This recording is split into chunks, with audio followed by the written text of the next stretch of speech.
Vamos a estar estudiando la vida de Gedeón, ¿sí? La vida de Gedeón. Jueces capítulo 6. Jueces capítulo 6. Vamos a entrar en clima ya. Jueces capítulo 6. Dice que Jueces capítulo 6, versículo 1, en TLA. Después los israelitas volvieron a pecar contra Dios. Así que durante 7 años Dios permitió que los madianitas los dominaran. Como los madianitas los maltrataban, los israelitas se escondían en los cerros, entre cuevas y escondites. Y cada vez que los israelitas tenían algo sembrado, que estaba creciendo lindo, venían los madianitas, los amalecitas y la gente del este y los atacaban. Así que cada vez que el pueblo de Dios tenía algo lindo, creciendo, pujante, algo prometedor, una buena temporada, ahí venía el enemigo y se robaba. Y destruían todo. Dice, acampaban y destruían sus cosechas y además se llevaban sus ovejas, sus bueyes, sus burros. No les dejaban nada que comer. Me hace acordar cuando fui a Cuba. Una pobreza, hermano. Una pobreza. Los hermanos donde yo paraba me dicen, ay, ahora que están los hermanos, vamos, tenemos carne para mañana. Y yo dije, bueno, vamos a tener carne, qué sé yo. No sé, un asado. Y entonces nos sentamos a la mesa y trajeron en una fuente un corned beef que habían abierto, boca para abajo. ¿Saben lo que es un corned beef? Es un picadillo así grande, como la lata de durazno. ¿Sí? Eso es un corned beef. O sea, un picadillo. Una lata de picadillo. Con mucho sacrificio, esa familia había conseguido una lata grande de picadillo. Y eso era carne. Y nos sirvieron a nosotros que estábamos de visita para ministrar esas 2 semanas ahí en Cuba. Y a mí me dio una vergüenza, hermano, me dio una vergüenza. Porque yo acá en Vilelas voy a la carnicería y me busco un pedazo de carne. A veces no tan blandito, pero al fin es carne. Y para ellos era algo tan especial. Las vacas no son de la gente, son del gobierno. Las gallinas son del gobierno. Si pueden conseguir un huevo, es algo tan especial para ellos. Cuando leo esto, que destruían sus cosechas y se llevaban todo, me acuerdo de Cuba, de Nicaragua. Una pobreza, hermano, pobreza, pobreza, pobreza.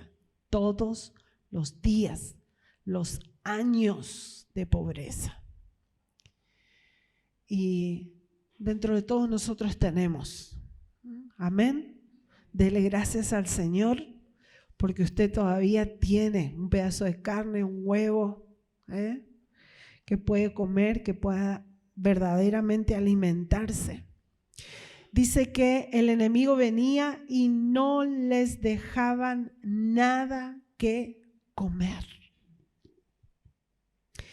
Hay etapas en nuestra vida que el enemigo hace eso. Hay familias que el enemigo se ha encargado espiritualmente de robar. Cada vez que me pongo firme en el Señor, cada vez que tengo algo bueno, algo tiene que pasar. Es como que inconscientemente estoy esperando, algo ya va a pasar y esta felicidad se va a perder. Familias que están acostumbradas a que todo salga mal. Eran tantos los que venían con sus camellos que no se podían contar la cantidad de enemigos, dice. Parecían una plaga de saltamontes. Me hace acordar también esa película de las hormigas, que vienen los saltamontes. ¿Cuántos de los chicos o las mamás que miramos con los chicos? Y ahí tienen que estar guardando y escondiendo. Hacían sufrir mucho a los israelitas, y esto mismo pasaba en la región de la costa cercana a Gaza. Entonces los israelitas le suplicaron a Dios, versículo 7, que los salvara del poder de los madianitas. Versículo 7 entonces dice que ellos le suplicaron a Dios. Y el versículo 8, y Dios les envió un profeta para que les dijera: el Dios de Israel los sacó de Egipto donde eran esclavos. No solo los libró de los egipcios, sino que también de todas las otras naciones que los maltrataban y rodeaban, y a medida que ustedes avanzaban, Él iba echando fuera esas naciones para darles a ustedes esos territorios. Y Dios les dijo que Él es el único Dios verdadero y que ustedes no debían adorar a los dioses de los amorreos, que en cuyo territorio ahora viven, pero no le hicieron caso. Mire, Dios siempre contesta. Dios siempre contesta. Siempre. Al grande, al joven, al niño. Dios siempre contesta. La pregunta es, ¿hay alguien que está escuchando? ¿Hay alguien que está escuchando? Porque muchos claman, muchos se quejan. No podemos vivir así. Y es la queja nada más. Pero cuando hay un problema, qué importante es saber levantar la voz. El domingo pasado la pastora Esther nos hablaba acerca de Bartimeo, que se paró, se puso al lado del camino, estaba siempre al lado del camino, gritando. Y yo tengo algunas personas que están viniendo al Señor, están viniendo al Señor. Y hay una señora que siempre está ahí. Ay, pastora, lo que me pasa. Y yo le digo, despacito, ¿no? A ver si alguna vez le cae la ficha. Está bien, gracias por compartir, yo voy a estar orando por vos. Pero vos tenés que clamar al Señor. Y a veces parecemos malos los pastores, ¿no? O el líder parece malo, parece como que no entiende, parece que no es empático con la necesidad del otro. Pero ¿sabe qué? Yo no soy Dios. Usted está gritando para el lugar equivocado. Está bien, yo le ayudo a gritar, no hay problema. Me pongo junto a usted al lado del camino. Pero el único grito que va a tener un efecto positivo es cuando le gritamos a Dios, cuando le clamamos a Dios. Jesús, Hijo de David, ten misericordia de mí. Y acá también dice que el pueblo se puso a clamar a Dios. Inmediatamente Dios respondió. Decirle que está al lado tuyo, Dios responde. Dios responde. El versículo 11, luego vino el ángel y se sentó bajo el roble. Ese árbol pertenecía a Joás. Y en ese momento estaba Gedeón, hijo de Joás, estaba limpiando el trigo a escondidas en el lugar donde se pisaban, y el ángel de Dios se le apareció a Gedeón y le dijo: qué fuerte y valiente eres, por eso Dios está contigo. Y bueno, Gedeón dice: perdón, Señor, pero si Dios está con nosotros, ¿por qué nos pasa todo esto? ¿Por qué no haces milagros? Y ahí Gedeón tiene una conversación. Y al final, vamos a adelantarnos un poquito. Versículo 17, entonces Gedeón dijo al ángel: si cuento con la aprobación de Dios, dame una señal de que realmente es Él quien me ha hablado, por favor no te vayas de aquí, esperaré hasta que regreses. Y Gedeón se fue a su casa y preparó un cabrito y con 10 kilogramos de harina hizo panes sin levadura. Amasó lindo, 10 kilos de harina. Yo apenas amaso 1 kilo, no, 10 kilos le metió ahí. Gedeón era chef también, ¿no? Luego puso la carne en una canasta y el caldo en una olla, lo llevó todo hasta el roble y se lo ofreció a Dios. Y el ángel le ordenó que pusiera la carne y los panes sobre una piedra y le echaran el caldo, y Gedeón obedeció. Por su parte, el ángel con la punta del bastón que tenía en la mano tocó la carne y los panes sin levaduras, y enseguida salió fuego y quemó toda la carne y los panes. Y luego el ángel de Dios desapareció. Versículo 24. Entonces Gedeón edificó allí un altar a Dios y le puso por nombre Dios es paz. Y hasta el momento de este relato, este altar todavía está en Ofrá, ciudad del grupo familiar de Abiezer. Y esa misma noche Dios le dijo a Gedeón: ve al ganado de tu padre y toma el mejor toro y derriba el altar de Baal que tiene tu padre y destruye la estatua de la diosa Aserá que está junto al altar de Baal. Una vez que Dios se comunicó con Gedeón, Gedeón le respondió, trajo una ofrenda de su sacrificio, como hablaba recién el pastor, y enseguida Dios comenzó a guiar a Gedeón. Y una de las cosas que iba a traer la respuesta, la estrategia directa para traer la liberación sobre su familia y sobre su pueblo, era sacar los ídolos que tenían. Los ídolos.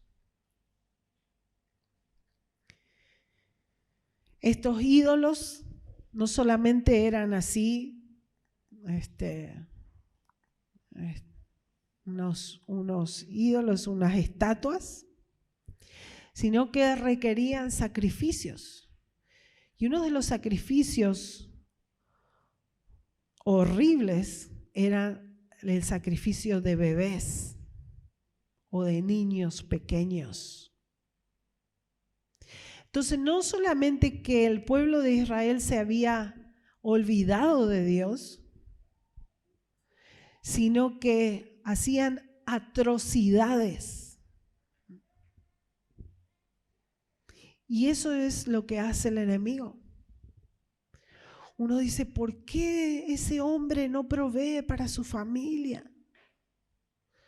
¿Por qué no se ocupan de sus niños? ¿Por qué tienen la casa un desastre? ¿Por qué se separan y se van y vienen? Y a veces uno va a la casa y tiene que tener un GPS para seguirle cómo va la familia, ¿no? Porque este estaba con este, pero este el otro, después del otro, no, pero este el hijo del otro, del que sí. ¿Por qué no viven normal? Pero ese es el fruto del pecado, el fruto de alejarse de Dios. No solamente que se alejan de Dios, pero una vez que la persona se aleja de Dios, abre las puertas a 7 peores, dice. No solamente para esa vida, pero para sus generaciones. Y las personas comienzan a estar bajo potestades demoníacas, haciendo atrocidades, abriendo más y más puertas. Entonces, lo primero que Dios le dijo a Gedeón, le dijo que destruya las imágenes, el altar. y luego él con piedras edificar un altar a Dios. Así que el versículo 27 dice, así que esa noche Gedeón se llevó a 10 de sus sirvientes e hizo lo que Dios le había ordenado. No se atrevió a hacerlo de día por miedo a su familia y a gente de la ciudad. Pero fue valiente. Fue valiente. A la mañana siguiente, cuando los habitantes de la ciudad se levantaron, vieron que el altar de Baal había sido derribado y que habían destruido la estatua de Aserá, y vieron además que el mejor toro había sido sacrificado sobre el nuevo altar. O sea, no voy a decir nada, pero habrá señales, ¿no es cierto? Vinieron ahí, un desastre, todo el Gaucho Hills a la muerte, destruido totalmente el expedito. Y ahí un nuevo altar, con las características hacia Dios. Y unos a otros se preguntaban, ¿quién habrá hecho esto? Y después de buscar, de averiguar, de las vecinas chismosas, seguro, ¿no? No duermen. No sé cuándo descansan esas mujeres. Las cámaras de vigilancia del barrio, ¿eh? Después de buscar y averiguar, se enteraron de que Gedeón lo había hecho. Entonces buscaron al padre de Gedeón y le dijeron, trae aquí a tu hijo, lo vamos a matar, porque ha derribado el altar de Baal y destruido la estatua de la diosa Aserá, que era no tengo tiempo ahora, pero si usted quiere puede averiguar, investigar, es la reina del cielo.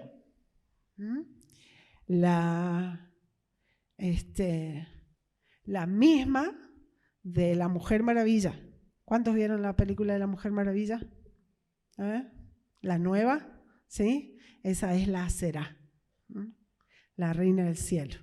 Los demonios no mueren, son los mismos que fueron echados ya del cielo, ¿sí? Son los mismos que han estado en el planeta Tierra siempre.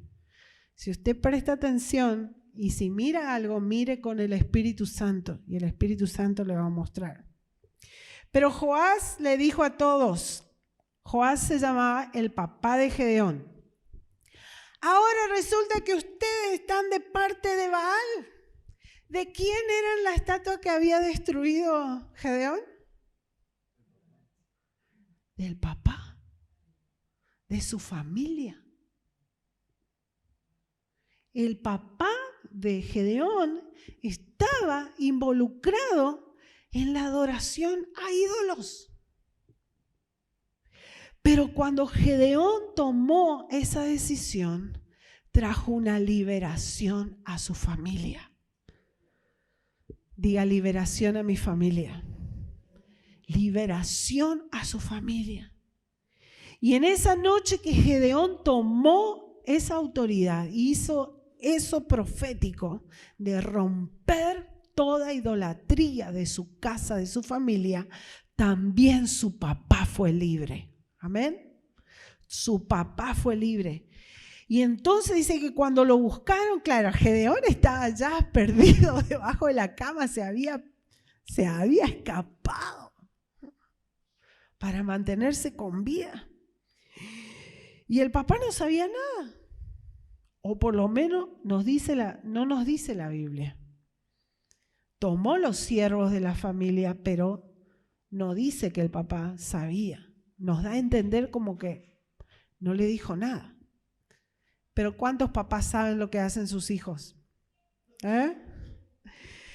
Y dice, ahora resulta que ustedes están de parte de Baal y lo quieren defender. Pues cualquiera que lo defienda, que muera antes del amanecer. Si Baal es Dios, que se defienda a sí mismo. Después de todo, el altar derribado era suyo.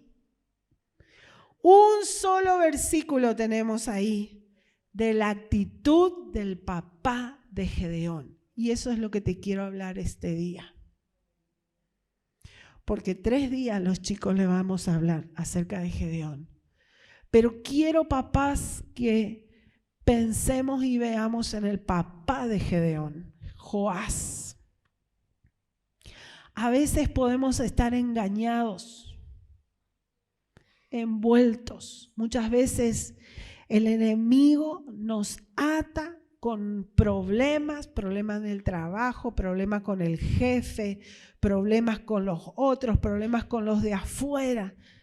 Y el enemigo nos pone trampas a los papás porque sabe que pegándole a la cabeza se cae el resto. Cuando los papás estamos distraídos, entonces el enemigo entra y ata a nuestros hijos. Yo me acuerdo, Benja tenía 5 años más o menos. La primera vez que me dio erisipela a mí en la pierna. Y era después que había fallecido mi papá. Y esos meses, 3, 4, ¿no? Esos meses que yo estaba de duelo, me costaba mucho orar. Estaba en ese duelo, ¿no? Tanto que habíamos orado y una mezcla de decir, bueno, Dios, al final, ¿para qué voy a orar? Vos al final hacés lo que vos querés nomás, así que ¿para qué me voy a gastar orando? Y así oraba, nomás le daba gracias, le adoraba. Y después de unos meses, papá falleció en diciembre, era julio, agosto, yo andaba en esa manera.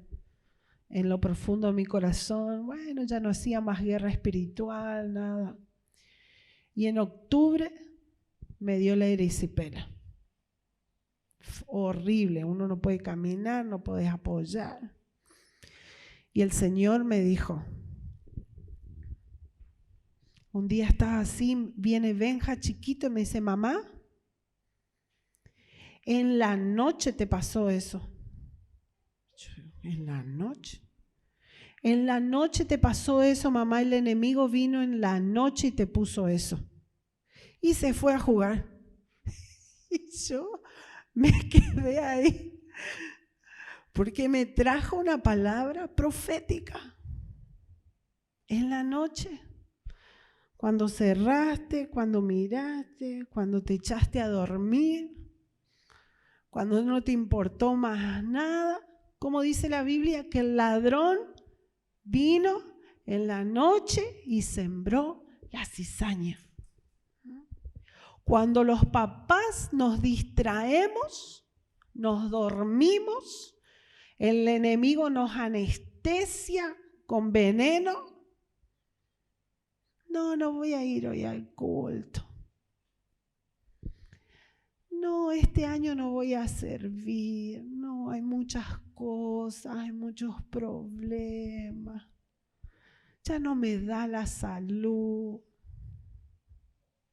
El enemigo entra en la noche entra el diablo. Y ahí Dios me dijo, cuando vos te relajaste, te dormiste, todo tu duelo, todo la mar en coche, ahí el enemigo entra. ¿Qué dice la palabra? Hermosos son los pies de los que anuncian el evangelio. Así que te va a enfermar los pies, sí, te va a enfermar las rodillas, las piernas, para que no te muevas y no andes con el evangelio, llevando las buenas nuevas. Los niños, Dios los quiere usar. Dios los quiere usar y estamos orando que esta generación, este año va a ser una generación de Samuel. El espíritu de Samuel va a venir sobre los niños. Y cuando este hijo se levantó y tomó autoridad, enseguida su papá entendió. Y esto quiero hablarte, papá, que entiendas el tiempo que estamos viviendo y tengamos esta actitud que tuvo. Había estado engañado el papá de Gedeón, pero enseguida entendió el tiempo. Enseguida se alineó a lo que Dios estaba haciendo. Fue valiente, diga valiente. Fue valiente y se paró y defendió a su hijo. Yo pensaba muchas veces, tenemos miedo, tenemos miedo de que nuestros hijos les hagan bullying por servir al Señor, por hacer las cosas correctas. Queremos que les vaya bien en la vida, que todo el mundo los quiera, que ellos hallen gracia. Pero a veces no va a ser eso. A veces nosotros vamos a tener que defenderlos. Vamos a tener que apoyarlos. Y decir, mi hijo decidió obedecer al Señor, acá hay un papá y una mamá que le respalda. Amén. Pues cualquiera que lo defienda, que muera antes del amanecer. Se plantó el papá. Vamos a hablar clarito, dijo el papá. Acá, los que están del lado de la idolatría, se van a morir.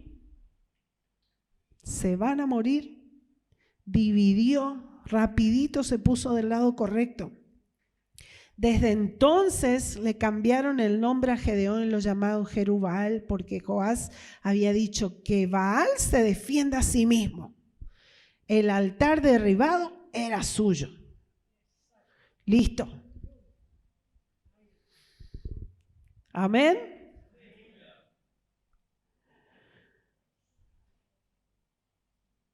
Ezequiel capítulo 9.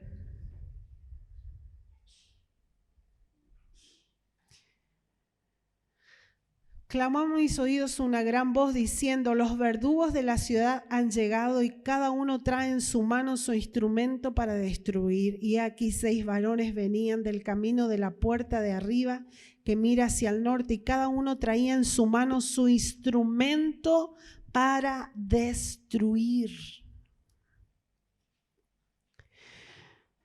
Yo ayer estuve en una capacitación y no supe qué es lo que estaba pasando. Después mi esposo me contó lo que estaba pasando en Israel y estamos orando por Israel, por Jerusalén. Mire, ya están asignados, ya está asignada la destrucción. Es eminente. ¿Inminente? ¿Eminente? Inminente. Es inminente la destrucción que va a venir a la tierra. Eso ya lo tenemos que saber. Y acá el profeta estaba profetizando, dice, y entre ellos había un varón vestido de lino, el cual traía a su cintura un tintero de escribano, y entrados se pararon junto al altar de bronce, y la gloria de Dios de Israel se elevó de encima del querubín, sobre el cual había estado al umbral de la casa, y llamó Jehová al varón vestido de lino. Jehová lo llamó al varón, dice que tenía en su cintura el tintero de escribano. Y le dijo Jehová, pasa por en medio de la ciudad, por en medio de Jerusalén, y ponles una señal en la frente a los hombres que gimen y que claman. ¿Sobre quién? Sobre los que gimen y los que claman. A causa de todas las abominaciones que hacen en medio de ella. Y a los otros dijo, oyéndolos yo, pasad por la ciudad en pos de él y matad, y no perdone vuestro ojo, ni tengáis misericordia.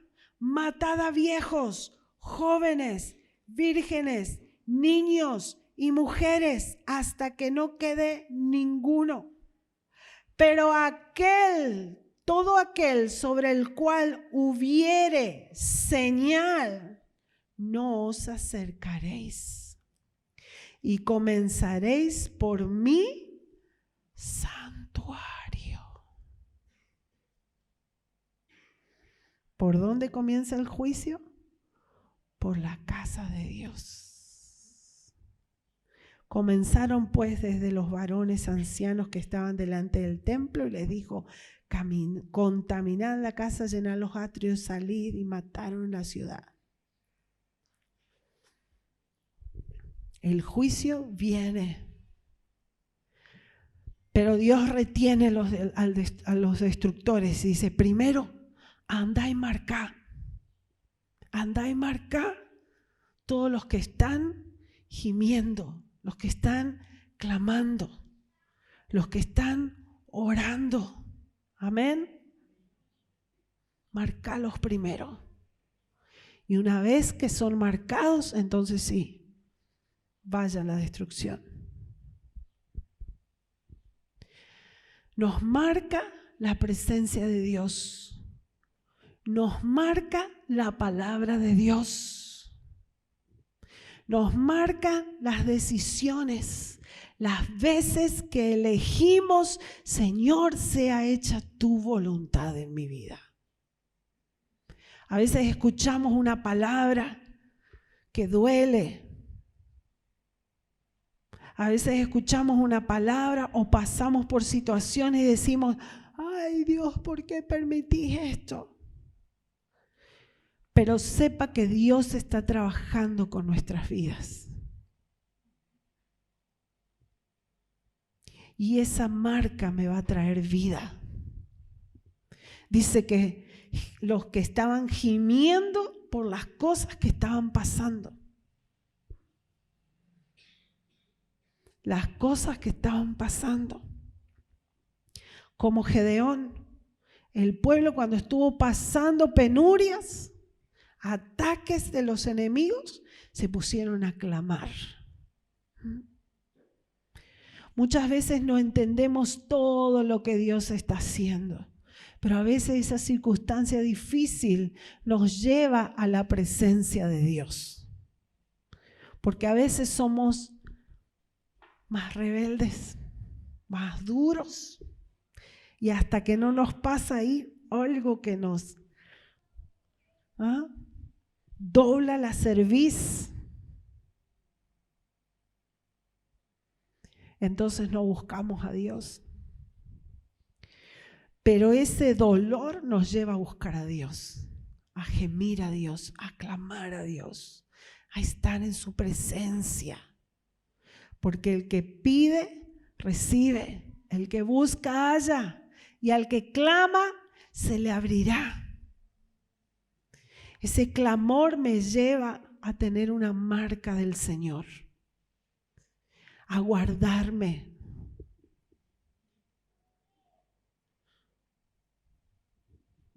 Necesitamos ser entendidos en los tiempos que estamos viviendo.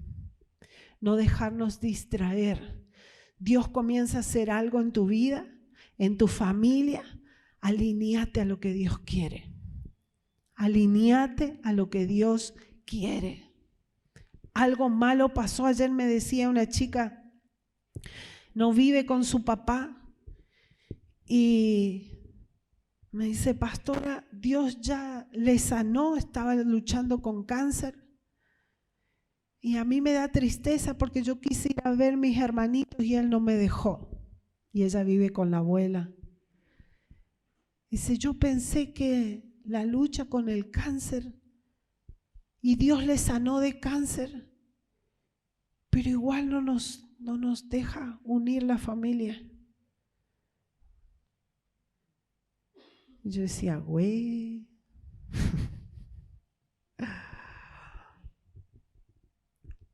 ¿Qué más necesita ese hombre? No permite la marca, el gemido, las dificultades. ¿Cuánto más va a necesitar para decir, Señor, márcame, márcame? Hay un video que quiero compartir con ustedes y vamos terminando, dijo. A ver si... Se llama La Ventana 414. La Ventana 414. Todo lo que la persona entre 4 años y 14 años le pasa, le marca para toda la vida. Entonces el ministerio que se dedica a la ventana 7414, eso es lo que Dios está hablando, que Dios está haciéndonos recordar la importancia de esa edad, la importancia de la niñez.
อย่าปล่อยให้หนูหลุดมือไปนะคะ You're losing us. Нам поможете?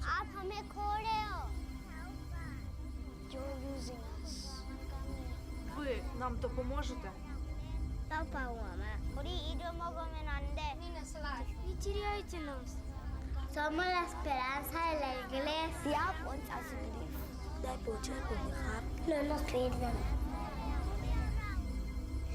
Jesus.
No sé si aplaudir, llorar o qué. Por eso este jueves 12, viernes 13, sábado 14 de octubre vamos a tener campamento para niños y preadolescentes y necesitamos que vos, iglesia, seas parte. Amén.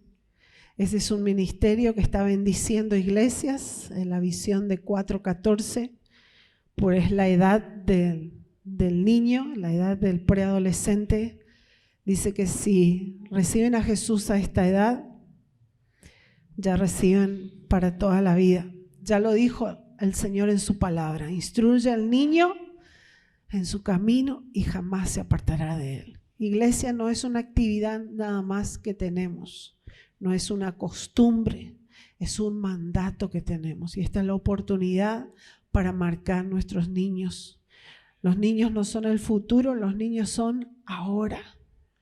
Estaba viendo esas noticias de que en Santa Cruz el juez ya dio para el cambio hormonal de una niña de 11 años.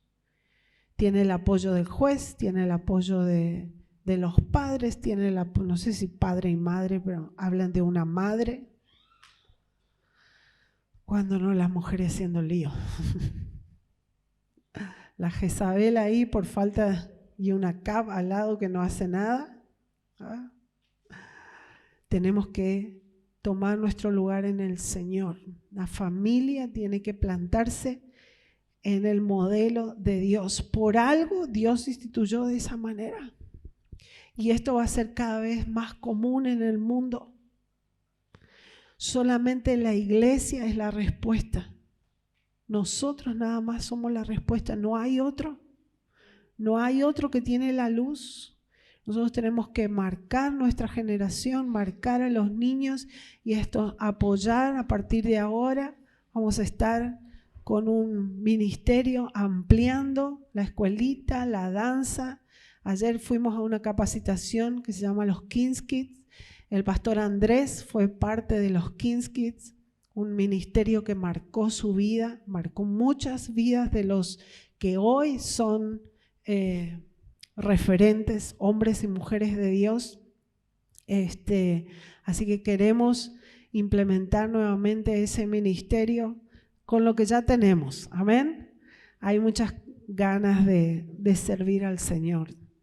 Y estas semanas tenemos esta hermosa oportunidad.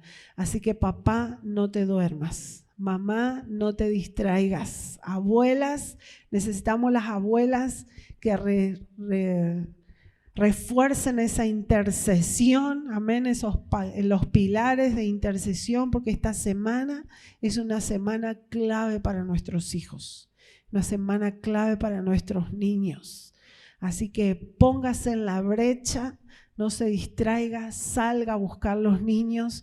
Oramos especialmente por las maestras. Yo sé que varias de las maestras aún tienen sus trabajos seculares como Silvia, Mabel, terminan a las 6, 6:15 y van a venir acá a servir al Señor.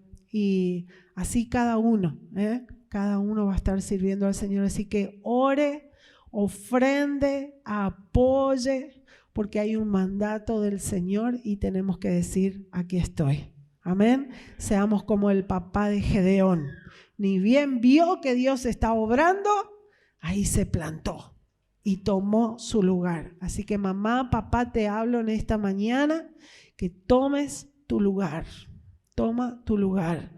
Marca la diferencia. Nos ponemos de pie.